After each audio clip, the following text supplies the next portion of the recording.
A blogging, tweeting, baseball man. Just sit back and listen, you'll become a fan.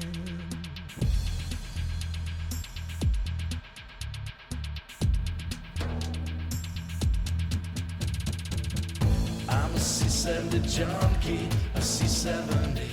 I'm a C70 junkie, a C70. I'm a C70 junkie, a C70. Oh.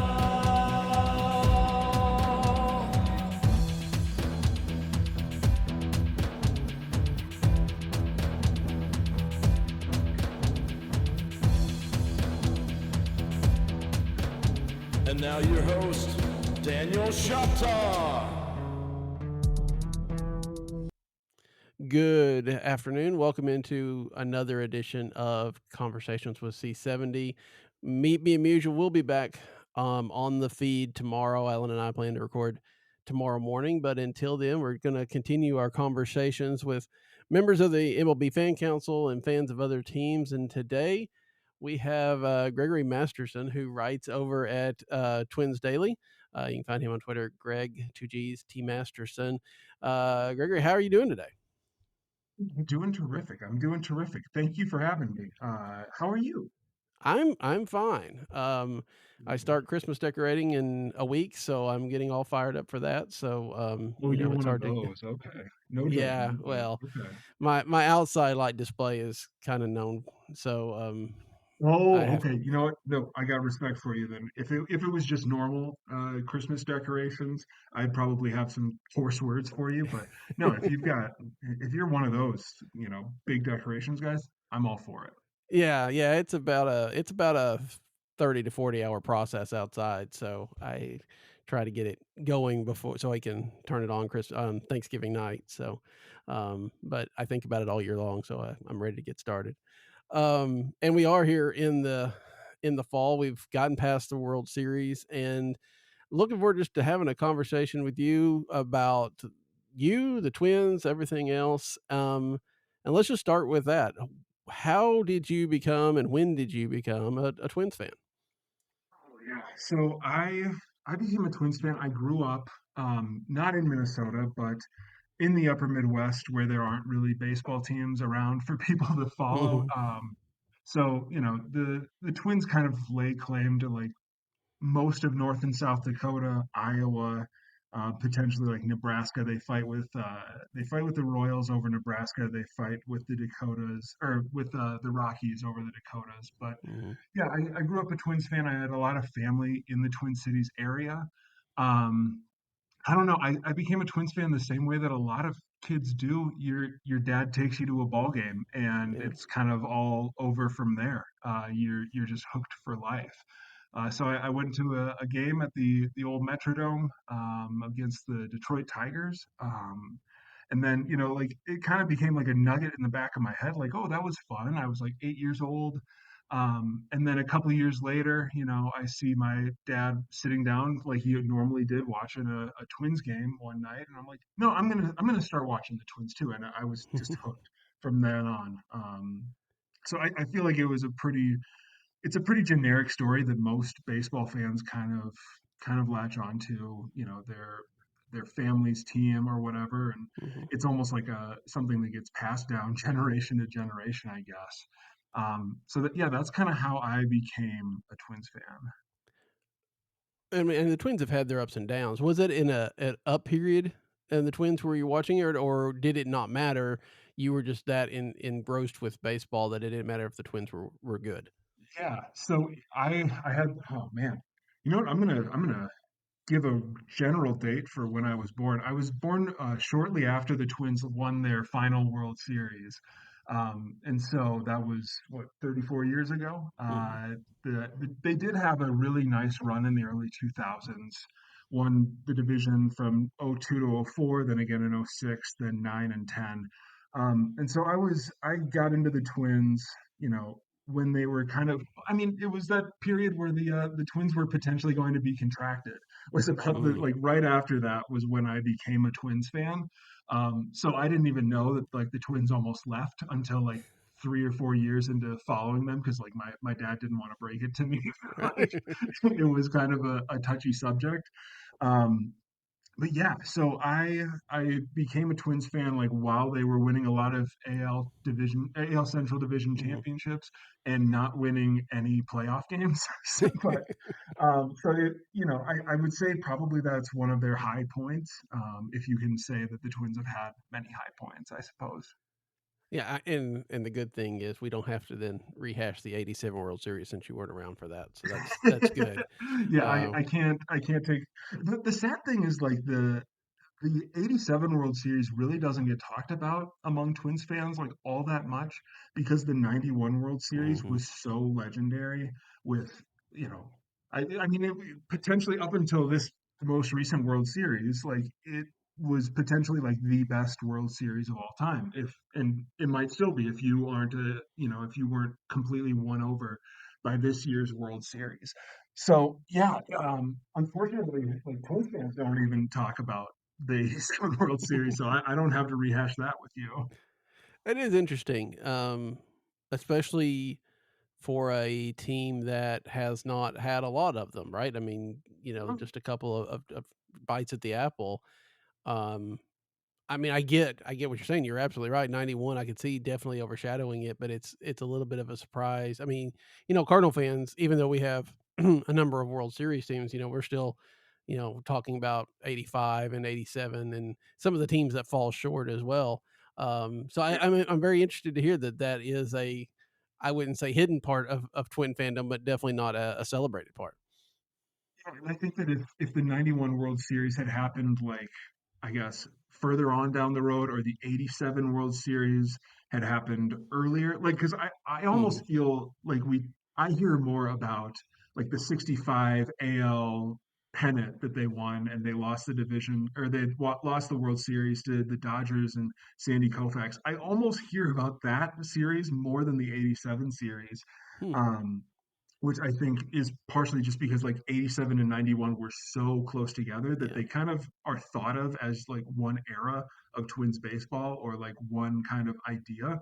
And 91 was just such an incredible series that it's kind of won the entire narrative around it. Yeah, I mean that makes a lot of sense. I just had not thought about it that way. And it is, I mean, I don't have any.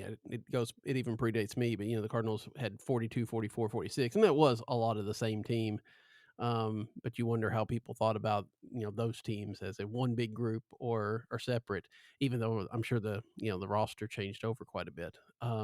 But yeah, that's kind of interesting. So you got into the Twins. Um, they broke your heart a number of times probably along the way, like every baseball team does. When did you start getting into this idea of talking and writing about the Twins?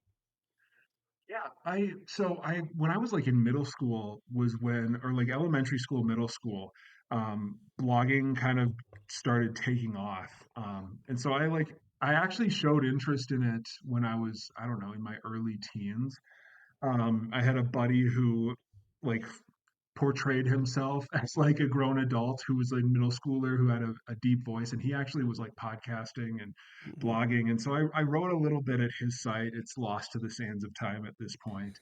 um, but I don't know, I kind of stepped away from the Twins. I graduated high school around the time that the Twins were really not doing well. Mhm. And I played a low level college sports. And so like my summers were kind of spent working out and training and everything. And so I kind of lost touch with the Twins for a few years. And then I was looking for a way to kind of reconnect with my dad as I was getting older. Mhm. And I was like, oh, I'll start like listening to the Twins game on the radio. Um, and he'll when he calls, I'll know what the Twins have been up to. And I loved baseball the entire time. I just was not. I felt like I didn't have like the time that it took to Right. really like sink my teeth into a season. And so I started listening to the Twins on the radio, and it just so happened to be the 2019 team that set the all-time home run record, won 100 games, yada yada. Was one of the most fun Twins teams of all Yeah. time, and that kind of reignited like a passion for the Twins. And then so a few years went by. I know I start reading, basically every baseball book that I can get my eyes on. I start listening to baseball. It starts kind of being more of my routine again. And then like late in 2022, um, I knew of a Twins blog called Twins Daily, and I'm like, you know what? They kind of have like their staff writers, but they also have a blog side where any user can just put up a blog. And so I started, throwing up some general ideas that I had, kind of thinking through stuff. It was very long. It was not blog length. It was like 2,500 words on like the like fringe center fielder that they ended up cutting over the offseason. Like it was very obscure stuff. But eventually somebody's like, hey man, do you want to just like start writing at the site, put you on the front page, start actually like paying you. So started doing that, and a few years in, I was at spring training with one of the owners of the site, and he's like, what do you think like we're missing? And I was like, I don't know, like I feel like podcasting could be something that people would be into. I noticed that like every off day that the Twins had, I'm like, oh dang, there's like 3 hours of my day that I'm not going to be listening to the Twins game or watching the Twins game. And I had the idea to do a podcast called the Twins Off Daily Podcast, where we jump on every single off day and record like an hour to like fill the Twins hole in your heart, I guess, when they're not playing. So that was kind of our idea. So that's kind of how I got into blogging and podcasting, and I kind of figured, oh, I should probably get like a Twitter presence, I guess, for doing this. And so I started a Twitter account as well, which I assume is how some people know me, I guess. I guess. I mean, you never know how people are gonna find you this day and age, and sometimes that's a little scary. But I love the idea of the off day podcast is great. We actually have one in the Cardinal sphere. That's the Cardinals off day that does the same. It has the same concept of I releasing actually one. believe that that was when we started kicking it around. Somebody, Matt Trueblood, who is the site Mhm. editor at Twins Daily, and he's written for Baseball Prospectus. He was like, "Oh no, yeah, the Cardinals also do something like this. It's a viable idea." I was like, "Okay, cool." So I actually listened to a couple of those. Yeah, okay. I wasn't sure how the timing worked out because I couldn't remember exactly how long they've been doing theirs, but it's a great idea, and except for those weeks where there's, like, 2 off days, It's like, there's "Oh, a geez, what are we Monday and a talking about?" Thursday Like, both, that's rough. yeah. Our our Uh, our funny like the running bit is like we're always trying to figure out how we're gonna figure out the All-Star break mhm, because it's mhm. 4 or 5 days where we've got to put together something, and and then the other running joke is like, what do you do all off season? Oh, we're recording a full episode every single day Every until the day, Twins every day. come back. Yeah, yeah, and then there's the people that expect you to record one when, the game gets rained out, Yeah, we but we you at least started have the doing idea. It's not an like off day, it was scheduled. yeah. We started doing off day like streams for rainouts, and Mm, that's been a lot of fun, kind of getting people in the chat, interacting with us. So it's been a fun little project, and that is cool. I'm glad that we tried it out. Yeah. And Twins Daily, I remember, a long time ago, I was putting together a group of bloggers to do projects and things with, and I think Twins Daily, if it hadn't started, it had just started, or they put it together into that concept because guys like Seth Stows and all that were kind of involved, and I was interacting with them, and when they put that together, I thought it was an incredible concept, and I'm glad that it has been as successful as it has been. It's just pretty amazing what y'all have put together over there. Yeah, and I got to kind of get on after they'd figured a lot of stuff out. It was already like by the time I was writing, it was an established thing. And John Bonus, one of the co-owners, does the Gleeman and the Geek podcast, which Mhm. is one of the most popular podcasts on baseball, and it's exclusively a Twins podcast.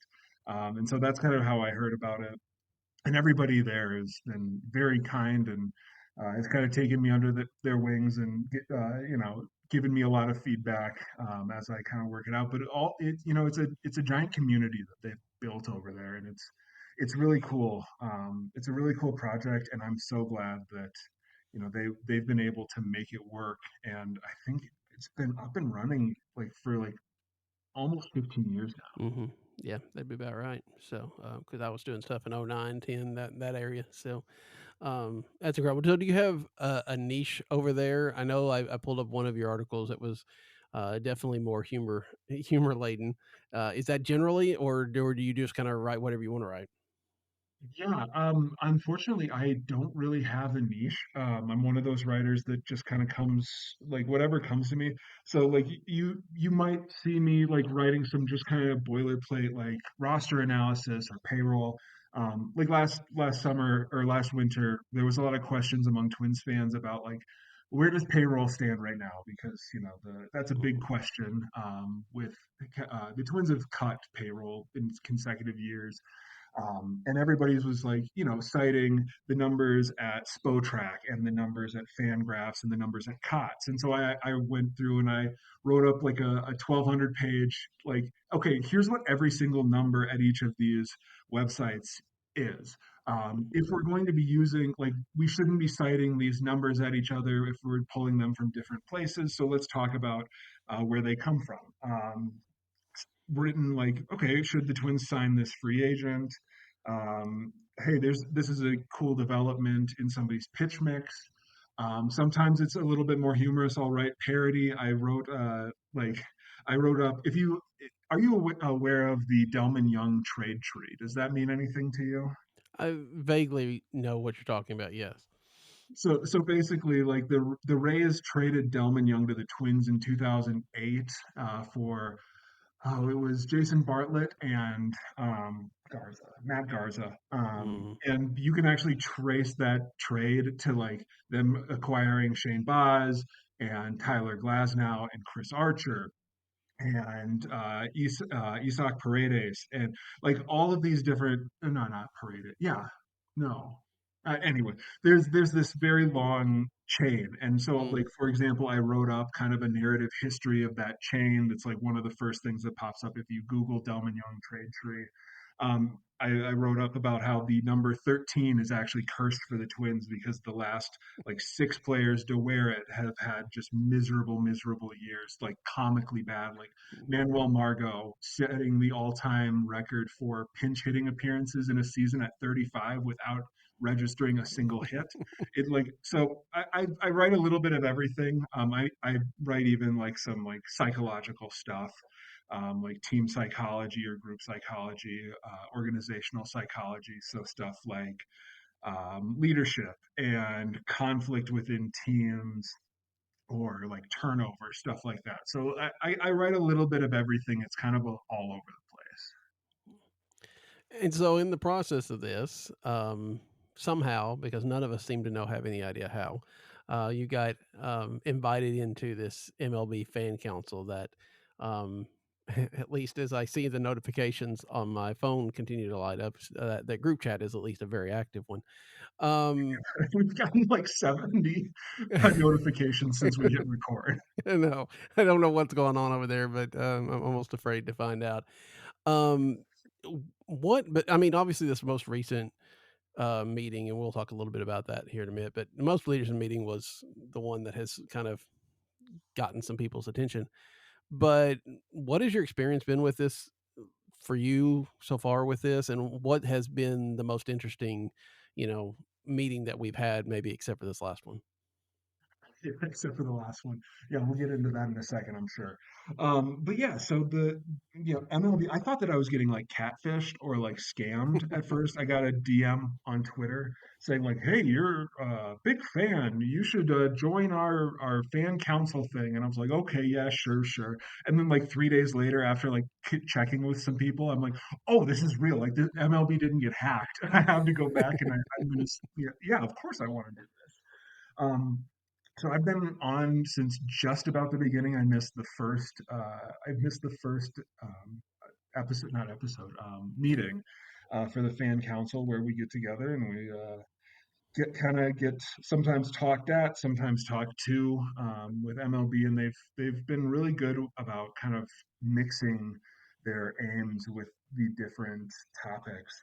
Um, Frankly, like some of them, I'm like, yeah, I don't really have any interest in it. Like they brought in somebody to talk about like player outreach and helping players have a good social media presence. And I'm like, I could care less what anybody puts on Instagram. Like, that's not my cup of tea. But I'm glad that obviously some people do find that interesting and kind of valuable. And I appreciate kind of the way that they peel back the layers. We learned a ton about like the authentication Hmm. process. Early in the process, they brought in some of the designers of the torpedo bat, which seems like a generation ago. Like Yeah. everybody was so concerned about the prevalence of the torpedo bat and how it was going to ruin baseball. But they brought in like some of the engineers that designed that, and I thought that that was very cool. And I appreciated how timely it was. Where this is like the talk of the town. Let's get Mhm. somebody in here to like communicate with at least like a few dozen fans about what's going on. Kind of present it in a way that you don't need a physics degree to understand what they're doing. Um, yeah, I've really appreciated like being involved in this whole process. I'm curious, kind of. I think all of us are a little bit uncertain what their like final objective for bringing this group together is, or exactly like how we fit into their goals and what they're trying to do. And I think that they're also trying to figure that out Mhm. too. Obviously, this is the first year that they've done it, but it's been a really interesting experience, and I think that I've gained a lot of knowledge about what's going on kind of behind the scenes with MLB and the so I guess one of the things that I don't fully like realize before this, just how many things go into having like a good product at MLB. Yeah, it feels like they're still trying to decide if this is a focus group or a marketing group, right? I mean, if it's going to be a let's talk about some issues. What are the fans saying about X, Y, and Z? Or if it's this is we're going to talk about this, so maybe y'all will talk about this so that it'll get out there. And again, you're right. They've done this for what 6 7 months now. Something brand new, and they're figuring it out as they go. I haven't felt like it has any. I don't feel like they're trying to push propaganda at us, at least not intentionally, or expect us to be complicit in that kind of push. I feel like they're just trying to give us information, and obviously it's probably going to be more positive from their point of view, but that's the nature of the game, I guess. Well, yeah, I mean, like if before getting into our most recent meeting, like for example, they're not going to tell us that like when they talked about authentication, they're not going to tell us that they have a very haphazard method and they're never really sure what's been authenticated and what has. Like obviously, they're going to give us like the best story possible. They're going to set that up. And yeah, the most recent meeting that we had, which has kind of gotten some national attention. I actually managed to miss most of it because I lost connection for about an hour. So I've heard it, kind of through back channels and talking with the rest of the council in our group chat, kind of what they were planning. But yeah, obviously, I think that they were for those of the audience who don't know, you were in the meeting, correct? Yes, yeah, I was there. Yeah, do you want to give like a little synopsis? Okay, and you ought to probably talk to Joshua, see if you can hook on his, catch up meeting, Yeah. and catch all this stuff. But basically, what it boiled down to was talking about payroll and payroll inequality in baseball, with some stats, with some polls, with some. Um, I mean, and I think for the most part, there was an underlying current of, at least in my mind, of maybe of the Major League Baseball idea of that they needed a cap because small markets couldn't fight with the big markets in this regard. I mean, there were some really eye-opening stats, as in the difference between the top and the bottom has gotten worse since the luxury tax has gone into place, which was not the intention. Um, there was the fact that I know we've talked about this one a few times, where 9 of the last 10 World Series champions have come from a large market.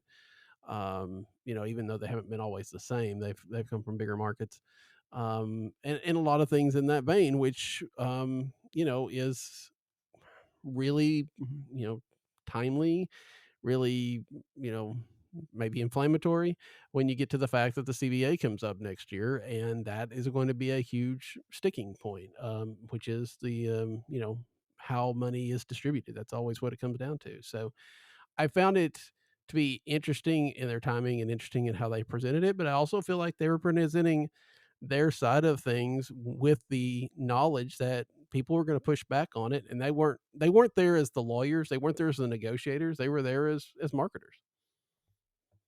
Yeah. And that's the vibe that I've gotten from everything that I've heard from the group. I know that like a rational Yankees fan got his spot Mhm. on foul territory yesterday as we're recording, and so that we've gotten the word out a little bit that this is what MLB presented to us. Obviously, I was a little bit surprised that the vibes and the kind of reading that I got from those who were in the room was that MLB is probably a little bit more open to um, missing time for a salary cap than I would have expected. Um, but I appreciate that, I want to look at everything as like charitably as possible. Mhm. And I appreciate that they were willing to kind of put their ideas out there to a group who they told, you can, and every single meeting that we've ever had with them, they say you can't record anything, you can't take any pictures, but anything that we say here is on the record. You can go and tell anybody about it. Yep. And so they have always been very upfront about that, and I've always appreciated that. And so to take a topic like this that is such a hot button topic, I mean, I'm a fan of a small market team. I This is something that I care about a lot. I'm also against the idea of a salary cap. I think that there are Mhm. other ways that you can kind of force owners and teams to level the playing field that isn't just like kneecap the highest earning teams and move up the floor to some number that probably wouldn't affect more than like a handful of teams anyway. Which I mean, the Twins might, like, even if you set like a floor at 120 million, that might actually affect Twins spending this year, which is very sad. But Mhm. like I said, I try to interpret everything in the most charitable way. I know that this is sort of being spun as kind of I think AJ Przinsky said, like, well, you brought a bunch of influencers in here. You made a presentation to them about how there should be a salary cap, and now we're going to turn around and we're going to expect them to go tell all the fans how great a salary cap is. And I think that that's a little bit disingenuous with what Mhm. their aim was and what they were doing. But yeah, I appreciate that this is something that they were willing to share with us because it's not on the same level as something like talking about authentication or talking about player Instagram accounts. Like, this is something like all baseball fans are aware that we might lose baseball in 2027 if negotiations don't go well. So yeah, I really appreciate all of that from them. Yeah. Also, if it's a room full of influencers, I am in the wrong place. So I think maybe AJ gave us a little bit more credit than we Shout deserve out at AJ. times. But yeah, I think that's I mean I think that's what it's coming out as, and we know Evan Drillich is writing an article that'll be out in the Athletic, and we'll see what the take is there. But it does feel like we've been, like I said, doing this for a while. It's not been of interest until we hit this very hot button topic. But yeah, I'm with you. I try to take things as charitably as possible, and even though I know you go into it knowing what MLB's point of view is on that. Maybe the numbers are presented in a more alarmist way, but the numbers are still the numbers, right? And Yeah, I yeah. think that you're right. There are issues. How we solve them is going to be the real topic for 2026. Yeah, absolutely. And I think that the number that stood out to me that's been communicated to me is what something like 75% of fans are willing to, according to their poll, 75% of fans are willing to lose baseball in 2027 to a salary or to to institute a salary cap, and like that's terrifying. But I also understand like how a lot of fans do really feel the need to find some way to level the playing field so that you don't have a bunch of teams who are spending $300 million and a bunch of teams who don't make $300 million. Like one of the, like I would never stand up for a billionaire, but like for example, like there are four teams, according to publicly available data, four teams in baseball who spent more this year than the Twins brought in revenue last year. Like, obviously, like you can always say that salaries can go up, but you can't like expect somebody to like lose $100 million a year or anything like that. Or you can. Don't get me wrong. Go right ahead. Expect that. But I'm not going to be like terribly disappointed if somebody doesn't sign up to lose $100 million a year so that they can put up the same salary. So it's a really complex issue, and I think that sometimes we boil it down to a very simple one. But yeah, absolutely, there is real reason for fans to want some sort of leveling of the playing field so that one team isn't spending literally 5 times more on salary than another team, whether that's through miserly ownership or the franchise just not being, a big market. I want to also say they were very clear about that poll. It was a MLB trade rumors poll, so it was not scientific. It was not, No, it's kind of self-selecting a little bit. Not that it doesn't outline the issue, and that's what they were kind of putting it at. But I think I think it was very fair of them to note that it was not a scientific poll, and it was just kind of a finger in the wind type of thing, which can be important as well. So, no, absolutely. yeah, it's been interesting. It's been a fun week, at least from all that, because that was that was just Monday, wasn't it? Yeah, and That the we group met. chat has been going crazy ever since. Yeah, which is it just is fun to not necessarily going to be fun to try to catch up on here in a few minutes, but we'll do that. So let's shift. Let's talk about the Twins, and maybe it kind of goes into this idea of not spending and having troubles. Um, the Twins were the most active team at the deadline, Yeah. not for the reasons you would like. But what was it like going through a trade deadline like that really just kind of ripped everybody out? Yeah, so I mean, the funny thing is the Twins basically went like a year and a half to 2 years without doing anything. Where they signed Carlos Correa to that 6-year deal a couple of years ago in the middle of the offseason. I can't remember if it was like December or January. And then like they ran like the highest payroll that they'd ever run at like $160 million. They won the first playoff game that they've ever won in 20 years. And then like literally 3 weeks later, ownership and or the front office kind of came out and said, yeah, we're not gonna be we're gonna probably be cutting payroll by like $30 million. So like that was a shock to Twins Mhm. fans. Like it was as high as the Twins have ever been, which is very it's damning with faint praise to say that winning a singular playoff game, they won three, but who's counting? But like winning a playoff game for the first time in 19 years was absurd. They were 0 and 18, I believe, in their last 18 games, dating back to 2004. Um, so they win a playoff game, they win a playoff series, they make the ALDS. Ownership comes out 3 weeks later and says we're cutting payroll by about $30 million. And so they really didn't have much of an offseason because they actually had to trade away talent. They traded away Jorge Polanco to get down to the number that they needed to get to. Basically, didn't add anybody. And then this past offseason, they dropped payroll again a little bit and only added like Harrison Bader and Ty France and Danny Coulomb. So like from one perspective, it was such a that deadline was such a shock to the system because we had not really seen anything of note for the Twins, including like the two previous trade deadlines when they were playoff hopefuls. In 2023, they made the playoffs. In 2024, they had one of the worst collapses in MLB history, and they didn't do anything at the deadline because they did not have the payroll room to add even like $3 million.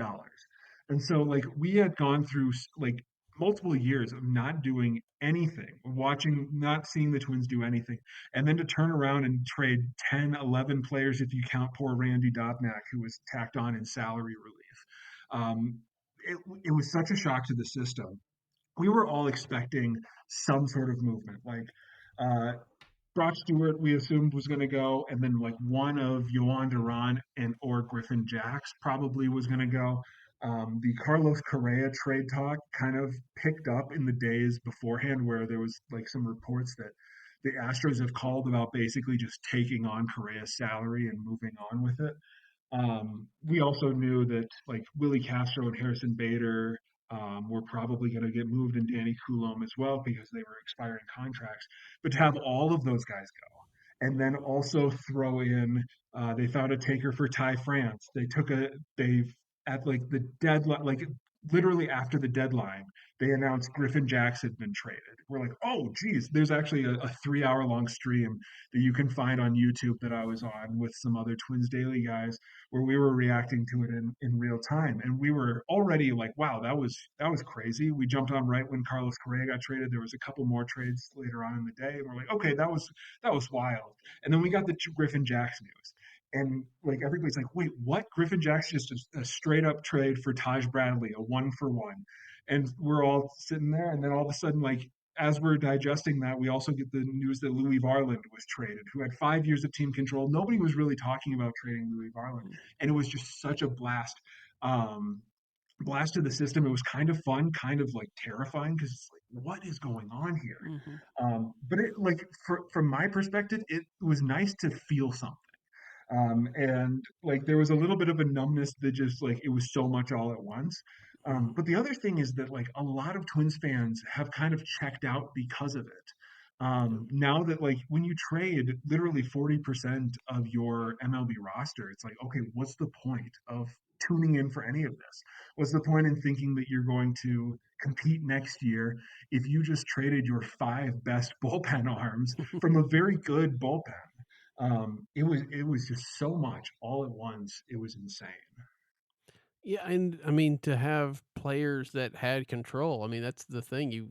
You don't expect those kind of players to go, right? I mean if you are Right. looking at something, you're trying to attach yourself to those guys that have 3, 4, 5 years of control because you feel like they're going to be around and they give you a chance to hopefully, have the team get better before they come to this decision making point.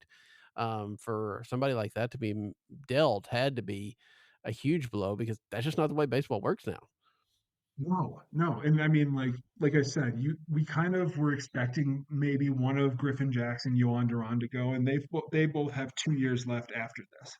And so like we were like, oh yeah, absolutely. And there might be a Carlos Correa trade, and people were kind of ran the spectrum of opinions on Carlos Correa towards the end of his tenure with the Twins. And that ended up being like the Twins paid the Astros $10 million a year to take his $30 million a year contract. And honestly, a lot of Twins fans were like, sure, fine, that's whatever. That was already shocking, but yeah, it was like that gut punch that yeah, now Louis Varland is also gone, and toward the end there was also a mistake where I think Fox Sports maybe ran a tweet that said that Joe Ryan had been traded to the Red Sox, which didn't happen. But they were deep in conversation with the Red Sox, and now everybody's like, okay, well, now that the offseason has started, is Joe Ryan going to be out there? Pablo Lopez might have been traded at the deadline if he was healthy, and he's making like $20 million a year, but like that's a discount for a player of his stature. And so like there are going to be a lot of people calling about Pablo Lopez, and now like as Twins fans, what we're sitting around wondering is like, is Pablo Lopez going to be traded? Is Joe Ryan going to be traded? Are you really going to be kind of like stripping this entire organization down for parts? Or was that like, we had that deadline, we kind of excised half the team, we're going to be moving in a different direction, and now we're kind of ready to take another step forward and work through this, or are we just going to be bad for a couple of years? And that's kind of where Twins fans are right now, especially because like there have been rumors that the Twins payroll might be as low as like $80 million this year, and they might just be packing it up and not trying to compete at all. So going into this winter, then that was a question I was going to ask, but it feels like there's not excitement, there's trepidation about what could happen. It doesn't feel like there's anything good that comes out of it. The best case scenario is that nothing happens. Yeah, honestly, I mean, there's so the Twins did just they did just trade or not trade. They sold minority shares in the team Hmm. just a few months ago. And so there's a lot of questions about like, okay, these new minority owners, are they going to inject cash into the team? Basically, the family that owns the Twins racked up like $500 million of debt, leveraged it against the team, and new minority owners came in, basically paid off all that debt. And so the question is like, okay, are the Twins, now that the debt's out of the way, are they going to go back to trying to compete? Or are they just going to cut everything down to the studs? Yeah, the kind of the question that we're all looking for is like, okay, Joe Ryan and Pablo Lopez, if these guys are staying, yeah, we probably are going to see like at least like some sort of competition, competitiveness next year. If they're moved, unless that's for like insane, like very good packages that are like MLB ready, and you're going to try to like let the kids play, like that's probably the best case scenario in terms of being excited about the Twins. But yeah, it's 100%. Like if nothing happens, that's almost like a 60th percentile outcome. Well, and then when you talk about how rough it was after the trade deadline, of course, and then you talk about that ownership. The owners. I imagine there was excitement with the pods looking to sell, only to have that Yeah, kind of ripped away from you as well, as they just took this minority investment, and it is not even one of those, you know, after a certain, like the Orioles did, where after a certain point these owners will right. take over. It's just kind of propping them up. Right, right. And so, yeah, the hope was, everybody was just waiting out that, the magic answer was going to be Justin Ishbia early in the offseason, who's going to be one of the, richest owners in sports, and it ended up being that or he's going to buy the White Sox instead. Mhm. And so, like, that was a little bit crushing for Twins fans. And now you turn around, you're like, okay, well, maybe somebody else is going to walk through that door. And it was pretty clear that, like, at least some of the Polad family really still wants to buy or to own the team. And so when presented with a handful of minority owners, they were like, "Oh yeah, absolutely. We can still like retain control. This can still be our team, and somebody else is going to get rid of our debts for us." And it was like a sale went through, but it like was the worst possible outcome for fans who had grown tired of the Polad family owning their team. Yeah, I know. We've talked about it. I think we talked about it a little bit in the group chat, but finding good ownership is hard Oh yeah, in MLB, or for finding ownership that fans like. Um, but there are certain groups that everybody can tell are not necessarily good stewards of what they've got, and it feels like Minnesota, along with Pittsburgh and maybe Colorado, then too. Colorado just doesn't know anything what they're doing. Um, you know, those are teams that everybody kind of looks at and says something needs to change there.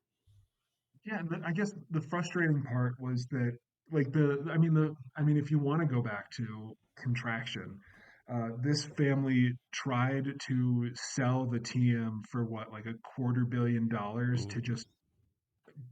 just like uh, contracted. Like Yeah. there was not going to be any baseball in Minnesota, but like also all those players were just going to be free agents or whatever, and they were going to take their $250 million and they were going to wipe their hands of it, and there was just not going to be the Twins and Senators franchise anymore, and there was going to be 28 teams in baseball. Um, and so, like, fans have had that image of the Paulette family in their head for quite a while. And like in recent years, like in the, 2019, 2020, 2021, 2022, they were actually like around where we would expect them to be for like a mid-market team, where they were like 15th to 17th in payroll. And it's like, no, that actually, like, that's respectable. Like, if you can just like run like an average-ish payroll and sometimes go a little bit higher if you've got a really good team, which is what we were kind of hoping for, coming out of 2023, like maybe push that up into, the 14, 13, 12 area. Mhm. And that didn't happen. Quite literally, the opposite happened, and it kind of like it all came crashing back down. Like all of the goodwill that they had kind of built up over, a half decade, it's just gone. Yeah. Mm. So, kind of to wrap this up, if you are talking to other Twin fans, which you often are, if you're trying to give that ray of hope for 2026, whether it's a player, whether it's an action, what hope are you selling? I mean, they do have one of the best farm systems in baseball, and they've got a lot of high minors guys. They also kind of restocked that farm system at the trade deadline. And so you've got, like Walker Jenkins is potentially like he's a candidate probably for the number one overall prospect in baseball, but he's probably like a top five, top 10 guy. They've got another couple guys like Emmanuel Rodriguez and Kalen Culpepper who are looking really nice in the high minors if everything works well for them this year. Luke Keeschel just broke with the team. They've got a bunch of like 23, 24, 25-year old. I don't want to say the word quad A pitchers, but I want to say like they are about to hopefully kind of take that next step into being potential like mid rotation, front of the rotation guys. There is some like serious kind of youth within this organization and within this team that can be something fun, even if they do strip the team down for parts. There is enough young talent that I think that it's still going to be fun to watch them develop, to watch them kind of have their early successes, have their early failures, and you can kind of dream on a team like that. And so even if everything kind of goes sideways and there is no money being invested in the team, and you're going to have run a payroll somewhere around like the Marlins and the Athletics, there is some reason to still care about this team and kind of dream on what they can be. A dream that will probably be interrupted in 2027. So, but Yeah, which is super fun. Hey, I wanted to ask you, as a Cardinals sure. fan, what do you think of Sonny Gray? Sonny Gray is the best pitcher the Cardinals have, has been Yeah, throughout his career or out through his contract. That is also a low bar, I'm going to say, but I think he's done what everybody expected. This year was a struggle. It felt to me like I was always waiting for a Sonny Gray home run. This year, like okay, he's given up.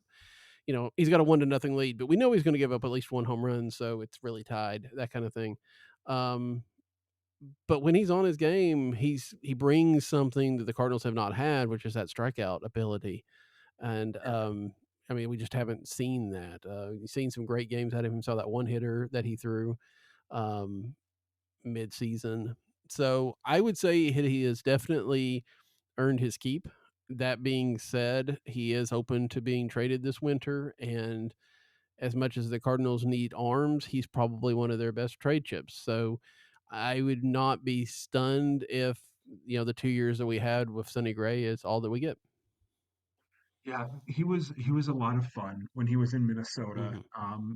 He was, I think his first year there, he was their best pitcher, and his second year, I mean, he was what second in the Cy Young in 2023.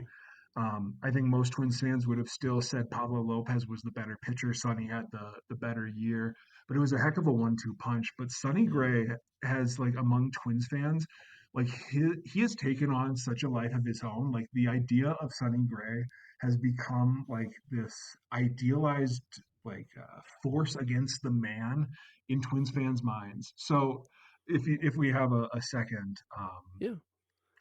Sonny came to the Twins, when they were kind of building up towards being competitive. Um, and his first year, their rotation was it was ugly. It was like young Bailey Ober, young Joe Ryan, who were both trying to get their feet wet. They had like the husks of Chris Archer and Dylan Bundy, and it was like every game was just like a mission to get through 9 innings of pitching. And so, there was a ton of like kind of quick hooks um, for any of those other guys other than Sonny Gray. Like as soon as you get into trouble, we're just going to pull you. And. So Rocco Baldelli, the Twins manager at the time, kind of got this kind of reputation for being quick hook Rocco, and he's always pulling pitchers too early and whatever. And like every time that Sonny Gray, would come out of the game, he have a press conference, and they'd say like, how'd you feel out there? You go, I feel good. I wish I had I thought I could work out of this. He got in a jam in the sixth inning and got pulled. And he's like, no, I wish I would have gotten like the ability to go through that and Mhm. finish the inning, whatever. But I get it. I get it.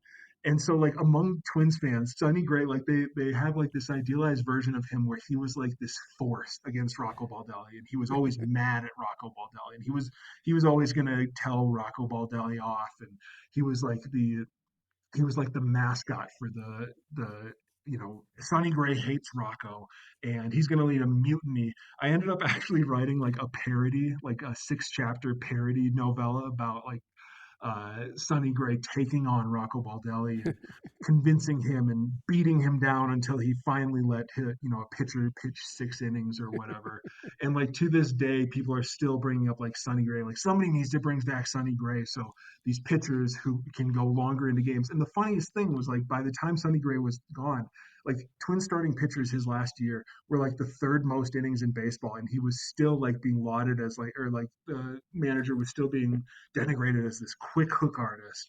And Sonny Gray just needs to teach him a thing or two. And people are still like, bring back Sonny Gray. He'll get this thing back on track. It's one of the funnier kind of developments among Twins fans that I've ever watched. And I'm sure that like if you go into a Cardinal Sonny Gray outing, you listen to him in the post game. He's always going to say, "Man, like I thought I had it. I wish I would have gotten one more inning." And it's just like, yeah, that's what pitchers do. But Yeah. yeah, it's been very funny, kind of seeing Sonny Gray continue the same kind of habits with the twin or with the Cardinals that he had with the Twins, and seeing like the headlines and everything, and then just like this is just what he says. Like he's not like this force No. out there to like beat down scrawny managers or whatever. But anyway, sorry, that was a long No. tangent. But No, I and I wanted to mean, hear from like a Cardinals fan, like yeah, what you got it there. it's very interesting to even think about Sonny Gray like that because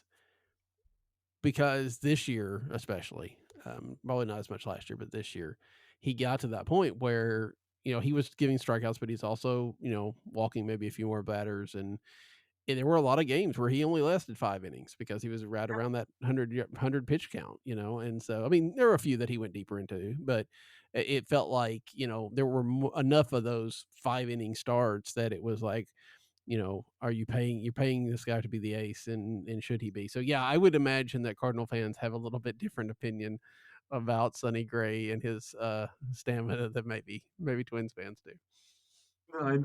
As a Cardinals fan, I'm sure you're familiar with the Sonny Gray inning. Like Yeah. you never know when it's going to happen. If you can get through like 5 or 6 without the Sonny Gray inning Hmm. happening, like you are golden. But like Yeah. there is always that inning with Sonny Gray where everything hits the fan all at once.